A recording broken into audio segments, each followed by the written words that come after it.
সিররুস শাহাদাতাইন কিতাবের মধ্যে আব্দুল আজিজ মুহাদ্দিসে দেহলভী তার সিররুস শাহাদাতাইন কিতাবের মধ্যে লিখেছেন, সর মুবারককে পাশে রেখে সেই সর মুবারকের পাশে বসে ওরা মদ্যপানে ব্যস্ত ছিল। তখন ওই গির্জার যিনি পাদরি ছিলেন উনি লক্ষ্য করলেন যে এইরকম নির্মমভাবে শহীদ করেছেন, মানে লক্ষণ দেখে বোঝা যায়। যেমন ইমাম পাককে যে অস্ত্র দিয়ে শহীদ করেছিল ওটা ধারালো অস্ত্র ছিল না, ধারালো অস্ত্র দিয়ে শহীদ করেনি। ধারালো অস্ত্র দিয়ে যদি হত্যা করা হয় তাতে যে না কষ্ট হবে, ভোঁতা অস্ত্র দিয়ে হত্যা করলে তাতে কষ্ট বেশি হবে। এই জন্য হুকুম আছে, আমরা যখন কোরবানি করি পশু, তখন হুকুম আছে যখন জবে করবে গরু বা খাসি বা ছাগল, হুকুম আছে ওটা অস্ত্রটাকে আগে ভালো করে ধার করে লাও, যেন তকলিফ পশুর কম হয়। কিন্তু ইমাম পাকের যাতে তকলিফ বেশি হয় এই জন্য ওরা ভোঁতা অস্ত্র দিয়ে ওনাকে শহীদ করেছিল।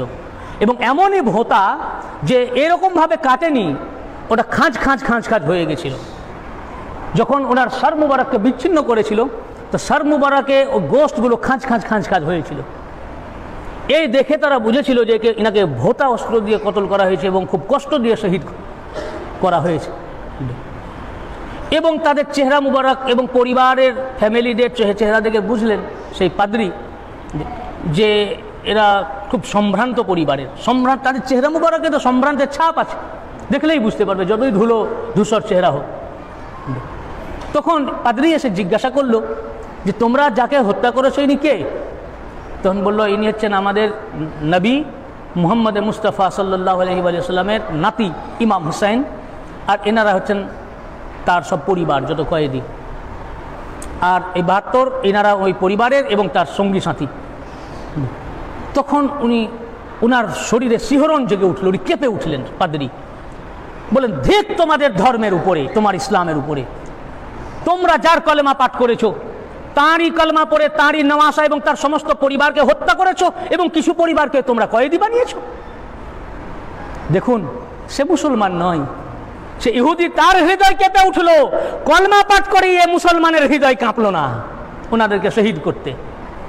কারবালায় যে ওনাদেরকে শহীদ করেছে এরা না হিন্দু ভাই, না খ্রিস্টান, না ইহুদি, না নাসারা, এরা সব মুসলমান।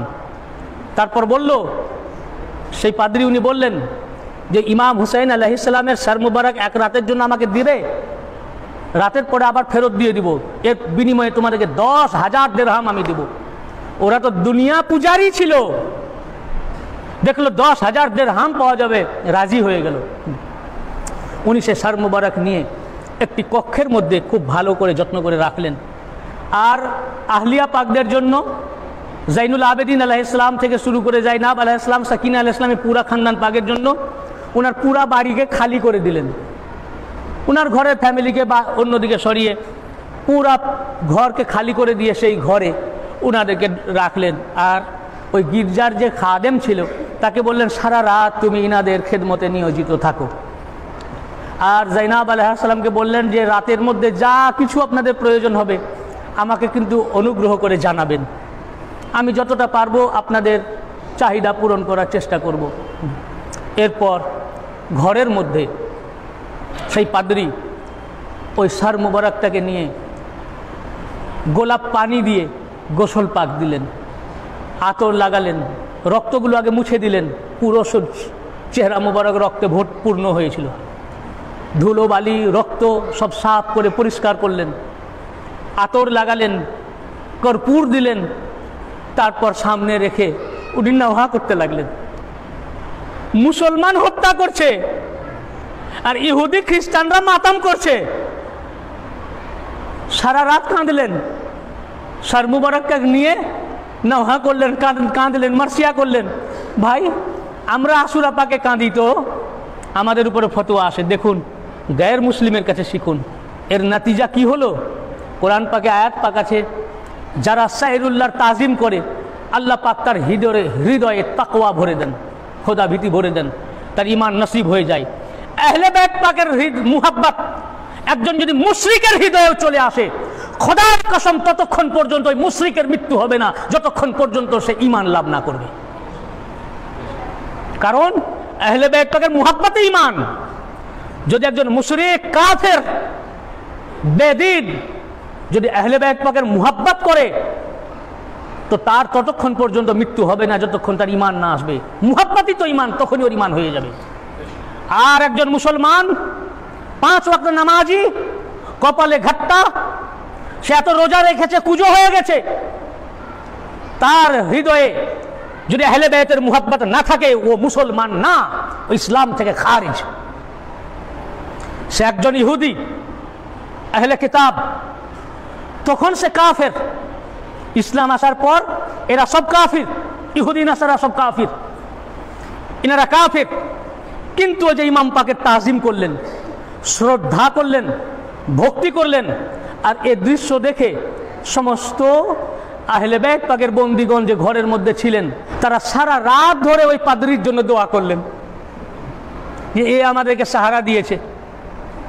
তো যখন সর মুবারককে সামনে রেখে উনি কাঁদছিলেন, এই শাহাদাত পাকের এগুলো পরের ঘটনা, এগুলো আমরা অতটা বলার সময় বা সুযোগ পাই না, বলা হয় না। তো যখন কাঁদছিলেন, তখন হঠাৎ লক্ষ্য করলেন যে ওনার সর মুবারক থেকে একটি নূর আসমান পর্যন্ত চলে গেছে। যেমন ওই খুলির বিবি দেখেছিলেন ওই রকম সর মুবারক আসমানের দিকে, ওখান থেকে নূর বেরিয়ে চলে যাচ্ছে। আর একটি নূর এসে ইমাম পাকের সর মুবারককে তাওয়াফ করছে। একটা নূর আসমানের দিকে চলে গেছে সর মুবারকের উপরের দিকে, আর একটি নূর ওনার সর মুবারককে তাওয়াফ করছে, চতুর্দিকে তাওয়াফ করছে। আমরা এই জন্য স্ত্রীগঞ্জ পাক তাওয়াফ করি, চিল্লাগা শরীফ তাওয়াফ করি না, নূর তাওয়াফ করছে।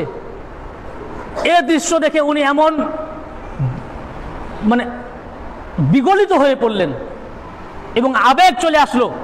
আল্লাহ পাকের তরফ থেকে অজ্ঞাত সারে হঠাৎ তার জবান থেকে আপনি বেরিয়ে গেল, আশহাদু আল্লা ইলাহা ইল্লাল্লাহু আশহাদু আন্না মুহাম্মাদান আবদুহু ওয়া রাসূলুহু সাল্লাল্লাহু আলাইহি।